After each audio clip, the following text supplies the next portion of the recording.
Buonasera, benvenuti a questa edizione del nostro telegiornale. Vediamo subito i titoli. Anche un siciliano tra gli operai morti nella strage di Suviana. Vincenzo Franchina, 36 anni, era originario di Sinagra, nel Messinese. Arrestato a Carini l'imprenditore Giovanni Palazzolo, faceva affari con la mafia di San Lorenzo Natale. Avrebbe anche favorito la latitanza di Salvatore Lo Piccolo. I legami pericolosi di Mimmo Russo, per 30 anni consigliere comunale a Palermo. Dai precari alla politica lo inchiodano una decina di pentiti.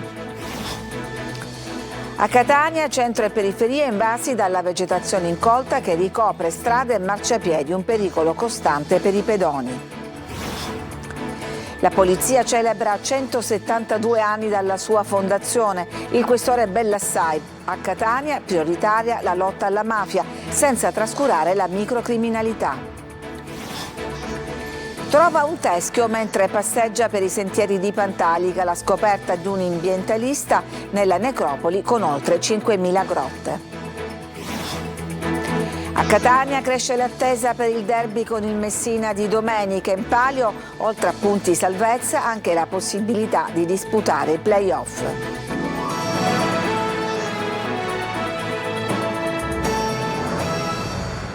Si chiamava Vincenzo Franchina, aveva 36 anni ed era originario di Sinagra, nel Messinese, l'operaio siciliano morto nell'esplosione della centrale Enel a Suviana. Sentiamo Luca Ciliberti.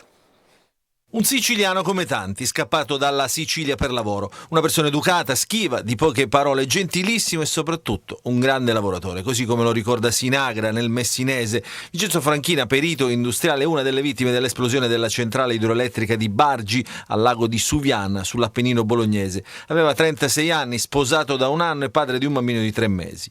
Vincenzo e la moglie, infermiera al Gaslini, originaria di un paese vicino Sinagra e Raccuia, avevano lasciato la Sicilia in cerca di certezze. Vivevano a Genova, nel suo paese d'origine. Oggi è un giorno di cordoglio, nessuno vuole parlare. La famiglia, che vive in contrada Muninazzo, si è chiusa nel silenzio. Il sindaco Nino Musca, che ha sposato la coppia appena 1 anno fa, proclamerà il lutto cittadino. Tutti siamo particolarmente sconvolti, pensiamo la famiglia lo è in modo particolare, ma famiglia di grande dignità, di persone particolarmente educate, di persone particolarmente lavoratrici, per cui è una mattinata terribile. Oggi parlare a distanza di poco più di 1 anno con un bambino di 3 mesi, parlare di questa situazione è davvero angosciante. Intanto si aggrava il bilancio della tragedia con Franchina. Sono morte altre 3 colleghi, in 4 risultano dispersi, 5 sono i feriti ricoverati in gravi condizioni per le ustioni.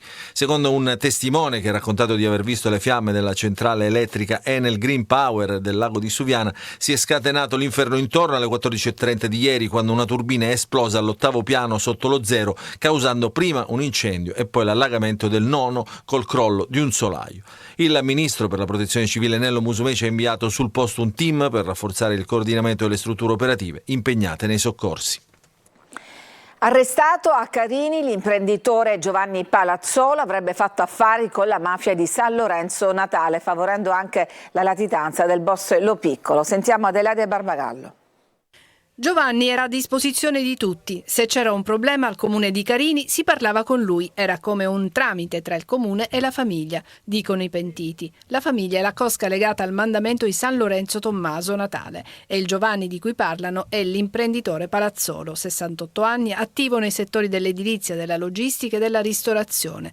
Longa manus dei boss all'interno del comune di Carini, pronto ad ospitare il capomafia latitante di San Lorenzo, Salvatore Lo Piccolo.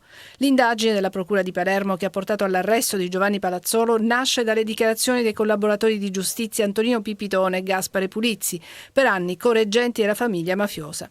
Indagato anche un luogotenente della Guardia di Finanza, che avrebbe informato l'imprenditore anche di alcuni accertamenti sul suo conto. Giovanni Palazzolo avrebbe partecipato a riunioni sulla programmazione delle attività criminali e assicurato assistenza allo piccolo nel corso della latitanza, riscuotendo e reimpiegando il denaro provento delle estorsioni, nonché garantendo continui contatti occulti con l'amministrazione di Carini, consentendo così al sodalizio di vedere rappresentati i propri interessi. Si sarebbe attivato anche per il cambio di destinazione d'uso di alcuni terreni, compreso quello dove anni dopo sarebbe sorto il centro commerciale Poseidon. Palazzolo non tollerava concorrenza, come nel caso di un trasportatore che stava coinvolgendo altri colleghi in un progetto che avrebbe danneggiato la sua società di logistica. A questo dobbiamo atterrarlo, diceva un suo dipendente, fratello di un pregiudicato. L'architetto Massimo Gentile, arrestato con l'accusa di associazione mafiosa per aver prestato per anni la sua identità al boss Matteo Messina Denaro, ha rinunciato al ricorso al Tribunale del Riesame. Il professionista siciliano di origine ma da anni residente in Lombardia, dove si occupava di fondi europei per il comune di Limbiate, non ha presentato istanza di scarcerazione. Si sposta fra le carte della commissione urbanistica del comune l'inchiesta che ha portato in carcere l'ex presidente di quella commissione e consigliere comunale Mimmo Russo. Russo è stato sospeso da Fratelli d'Italia. Maglio Viola. È la commissione urbanistica del comune di Palermo il fulcro delle attività illecite contestate all'ex presidente e consigliere comunale Mimmo Russo, arrestato ieri per concorso esterno in associazione mafiosa, voto di scambio politico-mafioso, concorso in estorsione aggravata e concorso in corruzione per atti contrari ai doveri d'ufficio. Si tratta del secondo presidente di quella commissione che finisce sotto inchiesta negli ultimi anni. Russo però è un personaggio molto noto, per più di 20 anni è stato seduto sui banchi del Consiglio Comunale, per 30 protagonista della scena politica e sociale. Ha cambiato tante casacche, da Alleanza Nazionale al Movimento per l'Autonomia, da Azzurri per l'Italia al Movimento Palermo 22, che sosteneva Leoluca Orlando, fino ad approdare a Fratelli d'Italia. Aveva iniziato con le battaglie per i precari, ex PIP, per poi passare alla politica. Secondo una decina di pentiti, i suoi contatti erano però Gregorio Marchese, figlio del killer di Cosa Nostra Filippo, e Achille Amdò, faccendiere massone e consulente di società edilizie interessate a realizzare un centro commerciale. Dall'inchiesta sarebbe emerso che l'ex consigliere avrebbe messo a disposizione il proprio CAF per l'affidamento in prova ai servizi sociali di diversi condannati per mafia, che grazie al suo aiuto sarebbero così riusciti a lasciare il carcere, ma avrebbe anche distribuito soldi e buoni benzina per assicurarsi il consenso nei quartieri come lo Zen e il Borgo Vecchio. Da presidente della commissione urbanistica al Consiglio Comunale si sarebbe poi messo a disposizione per soddisfare interessi di persone vicine alla mafia, dando alle cosche il controllo di concessioni, autorizzazioni e appalti. Non è mai sorto però il centro commerciale di Roccella, sul quale Russo spingeva forte, l'affare che lo avrebbe sistemato per il resto della vita. E su questa vicenda sentiamo Riccardo Loverso, giornalista a Palermo di Live Sicilia.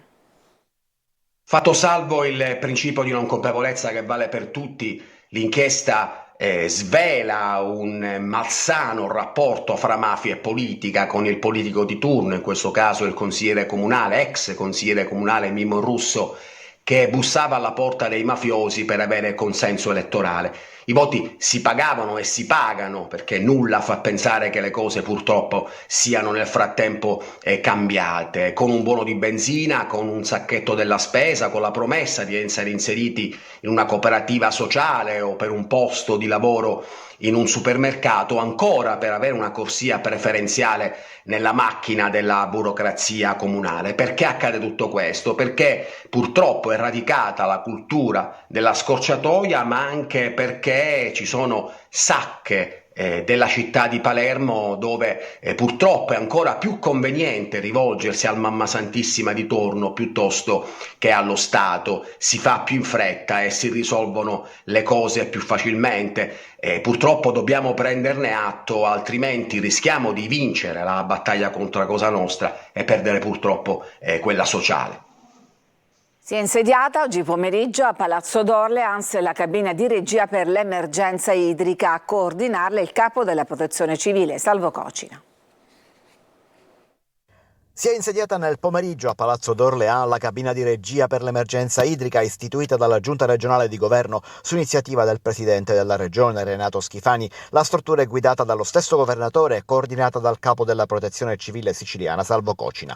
Erano presenti anche gli assessori all'agricoltura Luca Sammartino e all'energia Roberto Di Mauro. Cosa farà questa cabina è indicato già nei compiti di costituzione. Raccoglierà le esigenze che vengono dai territori, che riguardano tutti gli usi, sia potabile e civile che agricolo, sia industriale che sanitario o per la produzione energetica. Potrà contare sui fondi della Protezione Civile Nazionale, che è pronta a finanziare distallatori portatili, impianti di recupero di acque reflue da destinare all'agricoltura. Potrà attivare pozzi in disuso, scavarne di nuovi, realizzare impianti di pompaggio per prelevare acqua da bacini non accessibili e dar vita ad un sistema di distribuzione con autobotti per tutti gli usi civili, agricoli ed industriali. Possibili anche gli interventi straordinari sulle condotte idriche per limitare le perdite o per collegare fra loro impianti che non lo sono, in modo da poter utilizzare l'acqua di bacini con maggiore disponibilità anche in acquedotti forniti da dighe e bacini esauriti o in esaurimento. La struttura, oltre ai dirigenti generali dei dipartimenti regionali interessati, potrà contare su alcuni esperti. Si tratta di Giorgio Domenico Micale dell'Università di Palermo, Mario Rosaria Mazzola, già professore di costruzioni idrauliche proprio a Palermo, attualmente presidente della Fondizione Utilitas e componente del Consiglio Superiore dei Lavori Pubblici, Enrico Foti, ordinario di idraulica a Catania, Salvatore Barbagallo, professore di idraulica agraria all'Università sempre di Catania. A Palermo continuano i roghi di rifiuti e di immondizia accatastata nei cassonetti da giorni. Alcune aree sono discariche a cielo aperto. Rifiuti, disagi e roghi, un copione che non cambia a Palermo. Da 10 giorni a questa parte la scena in molti quartieri del capoluogo è sempre la stessa. Cassonetti straripanti di rifiuti e montagne di sacchetti ai piedi dei contenitori e sui marciapiedi. A questi si aggiungono i fuochi appiccati dai residenti per liberarsi dall'immondizia. I vigili del fuoco sono dovuti intervenire più volte per spegnere i roghi appiccati in tante vie dello Zen, ma anche in Corso dei Mille, in piazza Achille Grandi a Brancaccio e in via Cortigiani, nel quartiere Zisa. Le feste pasquali hanno quindi lasciato il segno, con molti quartieri ancora invasi dai rifiuti e con i roghi appiccati, ma non solo questo, perché molte parti del capoluogo diventano delle vere e proprie discariche a cielo aperto. Qui siamo nel quartiere di Corso dei Mille, alle mie spalle c'è il fiume Oreto che bagna la città in diversi tratti, ma è anche una discarica a cielo aperto con frigoriferi, materassi e anche vecchi mobili che vengono abbandonati proprio a ridosso del fiume. La RAP è al lavoro per ripulire la città, ma il problema potrebbe ripresentarsi in occasione del ponte del 25 aprile e poi del 1° maggio. Il centro e la periferia di Catania invasi da vegetazione incolta che spesso ricopre anche strade e marciapiedi. Tante le segnalazioni e denunce arrivate alla nostra linea di WhatsApp. Tonino De Mana. Non si può certo dire che a Catania non esiste il verde. Il problema è che è talmente rigoglioso ed incolto da occupare ogni cosa, ricoprendo strade e marciapiedi e rendendo impossibile il passaggio dei pedoni. Mentre l'amministrazione comunale fa di tutto per la mobilità sostenibile, è insostenibile la vita di chi percorre a piedi le strade di Catania. Sono tante le segnalazioni che arrivano alla nostra linea di WhatsApp al numero 342 7455 005 e le denunce arrivano a macchia di leopardo da nord a sud, centro compreso, a testimonianza che le lamentele riguardano tutta la città. Domenica scorsa la prima edizione 2024 del Lungomare Fest ha battezzato di fatto la via Barraco, visto che molti catanesi l'hanno utilizzata ed esplorata per bypassare il lungomare. E così molti hanno segnalato lo stato dei marciapiedi in via Alcide De Gasperi, in alcuni tratti completamente ricoperti dalla vegetazione. Un'autentica giungla che costringe i passanti a transitare sulla strada con il serio rischio di essere investiti dalle auto in transito. Tanti messaggi inviati anche da Picanello, dove in via Galiotto cambia il marciapiede, non la sostanza. A ridosso di una fermata MTS ed in assenza di una pensilina, l'enorme e spontanea piantagione quantomeno fa ombra e con l'arrivo del caldo estivo può addirittura tornare utile. Da un cespuglio all'altro. Qui siamo in via San Giuseppe l'Arena. Ce ne siamo occupati un mese fa, denunciando la pericolosità della strada che costringe gli automobilisti ad invadere la carreggiata opposta per evitare le sterpaglie. Dal comune fanno sapere che è in corso la visura catastale dei terreni, poi scatteranno le diffide ai privati ed infine si provvederà alle operazioni di bonifica. Tempi imprecisati, del resto la burocrazia la conoscono tutti, come la curva cespuglio. La polizia ha celebrato oggi i suoi 172 anni dalla fondazione. A Catania l'intervento del questore, al primo posto la lotta alla mafia senza trascurare la microcriminalità. Adela De Barbagallo.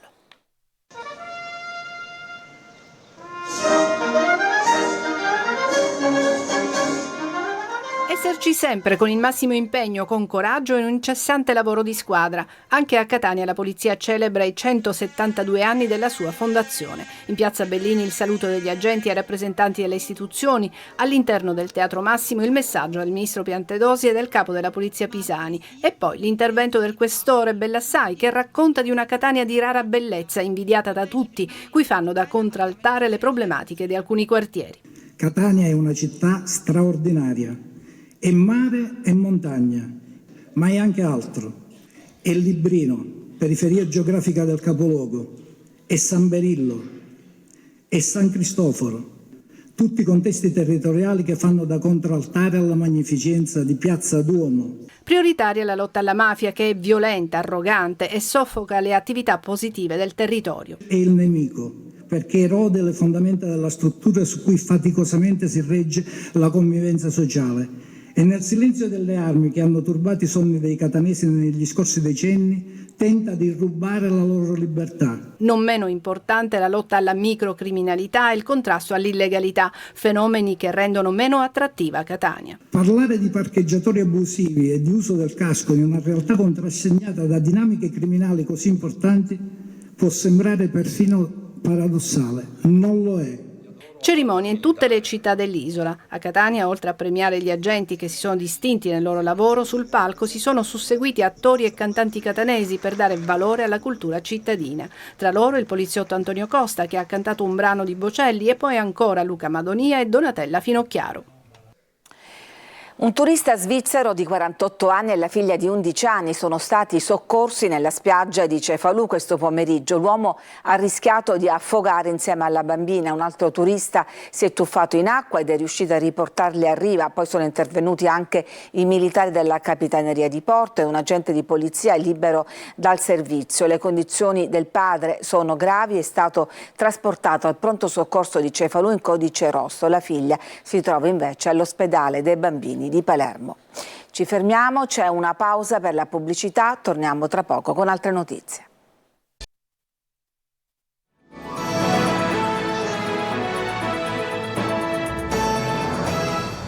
A Catania l'ASP riorganizza l'attività del CUP, il centro unico di prenotazione, nuovi orari per prenotare attraverso il numero verde. L'ASP di Catania riorganizza l'attività del Centro Unico di Prenotazione CUP. Dal 15 aprile il numero verde 800 95 4414 per la prenotazione di visite ed esami specialistici presso ambulatori dell'azienda sarà operativo da lunedì al venerdì dalle 8 alle 19.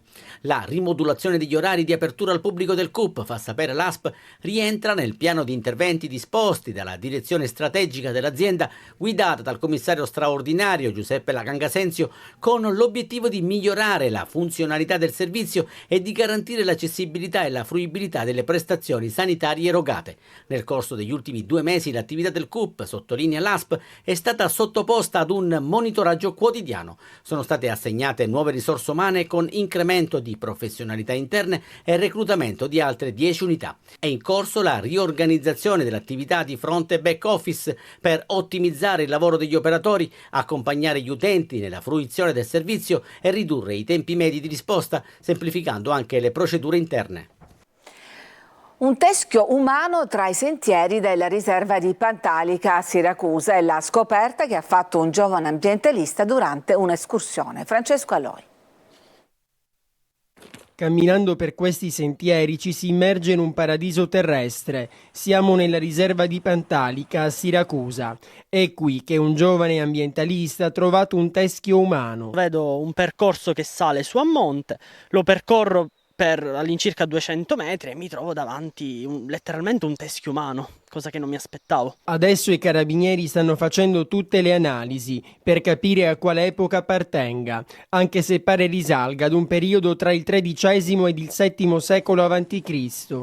Ma qui c'è una delle più grandi necropoli e di teschi e ossa ce ne sono a volontà, ma dentro le tombe. Non ho mai trovato ossa in giro, però ho trovato magari dei reperti a terra come cocci di vasi antichi. E secondo me questo teschio poteva essere stato conservato all'interno di qualche tomba, visto che ce ne sono oltre 5.000, e magari sarà stato deturpato dai tombaroli. Un luogo di silenzio, dove gli unici suoni che si avvertono sono quelli dell'acqua e degli uccelli. Un Eden da tutelare e proteggere, spesso attaccato anche dai piromani. Basti pensare all'incendio dello scorso anno, oltre 1000 ettari di vegetazione andata in fumo. Maggiore controllo, maggiore vigilanza, un maggiore monitoraggio delle riserve naturali. E con la primavera inizia la stagione preferita dagli amanti della natura, una passeggiata nel verde e chissà, una nuova scoperta. La Sicilia raccontata da Gianfranco Iannuzzo, l'attore siciliano, tornerà domani al Teatro Musco di Catania con Recital che attraversa bellezze e contraddizioni della nostra terra. Giusy Lazzara. C'è tutta la Sicilia negli occhi di Gianfranco Iannuzzo, l'attore agrigentino che torna a Catania al Teatro Musco con il suo Recital per dare voce a ricordi e emozioni. Faccio una metafora raccontando la nostra meravigliosa Sicilia con le sue stupende contraddizioni, racconto l'Italia. Cos'è il mare per noi, che è stato ponte di 1000 culture, questa insularità meravigliosa che abbiamo, questo amore profondo, il rispetto totale, sacrale che abbiamo per la donna, che è generatrice di vita, è madre, è terra. Pensiamo alle nostre sorelle, alle nostre mamme, alle nostre mogli, alle nostre figlie, quando pensiamo alla creatura meravigliosa che è la donna. Si scherza e si ride su tutto, anche su questo le donne sono le prime a riderci. Lo spettacolo da domani al Musco di Catania sarà in replica nei 2 prossimi fine settimana. Ci fermiamo, c'è una pausa e poi torneremo con il pagina sportiva, con il calcio, perché si avvicina il derby Catania-Messina.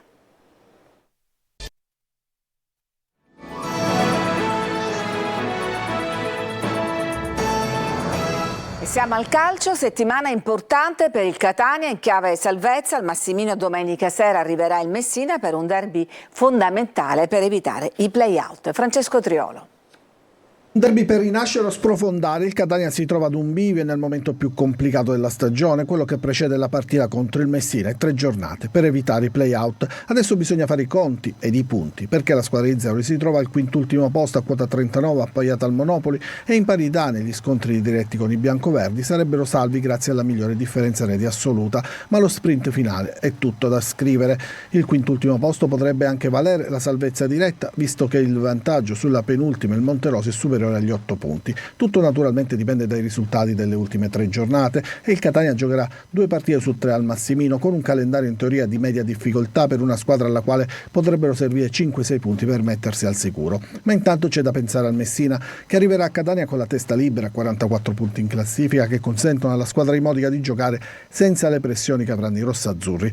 Zeoli ha iniziato ieri a ragionare sul prossimo avversario con la ripresa degli allenamenti. Rispetto alla gara di Francavilla avrà nuovamente a disposizione, dopo la squalifica, Cicerelli, che potrebbe partire titolare, e Furlan, che si giocherà la maglia da titolare tra i pali con Albertonio, al momento il favorito. Bisogna capire invece quanti minuti avrà nelle gambe Sturaro. Il suo recupero è fondamentale in questo momento. Il centrocampista già contro la Virtus Francavilla aveva dato la sua disponibilità. Sul fronte tattico sembra scontata la conferma della difesa a 3 vista nelle ultime settimane. Si cercano quindi certezze, con una che c'è già: il Catania è padrone del suo destino, ma ha bisogno di scuotersi e tornare a fare punti per evitare di passare dai potenziali play-off alla lotteria play-out. Ed è tutto per questa edizione, grazie per averci seguito, vi auguro una buona serata.